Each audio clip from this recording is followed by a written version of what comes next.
Assalamualaikum warahmatullahi wabarakatuh. Alhamdulillahilladzi hadana lihada wa ma kunna linahtadiya laula an hadanallah. Wassalatu wassalamu ala sayyidina Muhammad wa ala alihi wa ashabihi wa man tabi'ahu bi ihsanin ila yaumiddin. Pada kesempatan yang mulia ini kita melihat sebuah kajian. Kajian ini adalah sebagai ulasan dalam kajian kita yang lalu, yaitu disebut dengan afatul lisan.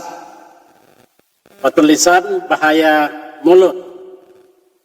Allah Subhanahu wa taala berfirman di dalam Al-Qur'an Al-Balad ayat 8 dan 9. Waja'alna lisan. Ya, di sana disebutkan lisan dan dua bibir. Kita sebut itu mulut. Ada di sana lidah dan ada dua bibir. Dan anggota tubuh namanya itu bisa bereaksi dan bahayanya cukup banyak. Kita tidak melihat nanti lebih jauh. Kita akan melihat lebih jauh tentang bahayanya saja. Nanti akan kita bahas tentang bagaimana mulut itu dikendali dan bisa juga mendatangkan pahala yang banyak. Di dalam sebuah hadis disebutkan yang paling banyak memasukkan manusia ke dalam azab Allah di neraka kelak adalah mulut dan kemaluan. Ada apa dengan mulut ini? Mulut bisa menimbulkan 15 bahaya yang apabila tidak dikendalikan ini akan mengundang yang disebut dengan muhlikat, akan mendatangkan kerusakan, akan mendatangkan kerugian untuk hidup manusia. Ya, dosa yang pertama adalah dengan mulut mengatakan sesuatu yang mendatangkan dosa, yaitu berdusta, menyampaikan berita hoak, menyampaikan sesuatu yang tidak pada faktanya. Yang kedua, riba. Riba itu menggunjing, membahas orang lain, ya, yang apabila dia tahu tidak senang dengan bahasan itu. Yang ketiga, disebut an-namimah. Dalam bahasa kita, dia bagaikan disebut dengan lalat merah. Dia menyampaikan sesuatu, kemudian disampaikan ke tempat lain, dalam nada yang lain, akhirnya terjadi yang disebut an-namimah. Itu nanti masuk dalam rukun fitnah. Yang keempat, fitnah. Nah, ini fitnah dalam makna adalah menyebarkan berita bohong tentang orang lain, dan ujung-ujungnya adalah dia tidak mempertanggungjawabkan ucapannya itu. Kemungkinan yang kelima adalah ya, dengan mulut itu muncul ucapan caci maki, mencaci orang lain dan memaki orang lain, malah sampai kepada penghinaan. Yang keenam, mengupat dan berkata kotor, berkata keji, hal-hal yang tidak layak disampaikan, diucapkan, hal-hal yang selama ini disembunyikan, diungkap ke depan umum. Yang ketujuh, bersumpah palsu.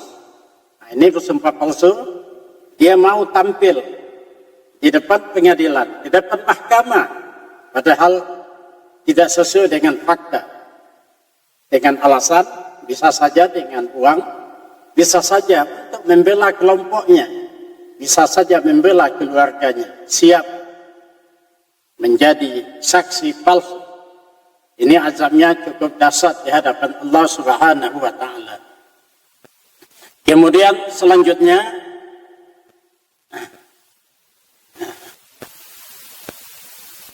mengejek atau memperolok-olokkan orang lain, yang dimana orang lain akan jatuh, merasa jatuh ibawanya dengan perbuatan itu. Yang ke-10 adalah melaknat, bahasa kita mengutuk, ya, mengutuk tanpa sebab, mengutuk sesuatu hal-hal yang tidak pada tempatnya. Yang ke-11 adalah ya, menyebarkan berita yang belum jelas benarnya. Yang ke-12 ya, mengucapkan perkataan yang mengandung, yang sifatnya mengganggu akidahnya. Sebagai contoh, kita katakan, lakukanlah apa yang bisa kamu lakukan masa muda. Dan setelah kamu melakukannya, mungkin ada malaikat yang luput dalam catatannya. Itu bahasa yang tidak baik, dan itu menjatuhkan agama. Dan itu tidak baik disampaikan. Itu termasuk penyakit lisan. Yang ke-13 adalah membuka aib orang lain yang tidak pada tempatnya. Kemudian yang ke-14 adalah ya, berdebat, debat kusir namanya. Dia yang penting menang, apa wujudnya debatnya itu dia tidak peduli. Penting menang, bangga dia dengan kemenangannya itu. Kemudian yang ke-15 adalah mengatakan sesuatu yang sifatnya membela dirinya. Ya, dalam makna adalah untuk pamer siapa dulu yang membuatnya, siapa dulu yang melakukannya. Pendengar yang kami muliakan, 15 penyakit mulut. 15 ya. Apa namanya yang disebut hal-hal yang bisa menimbulkan dosa dengan mulutnya itu, bagaimana kita jauhi. Dan kemudian nanti akan kita lihat bagaimana menjaga mulut.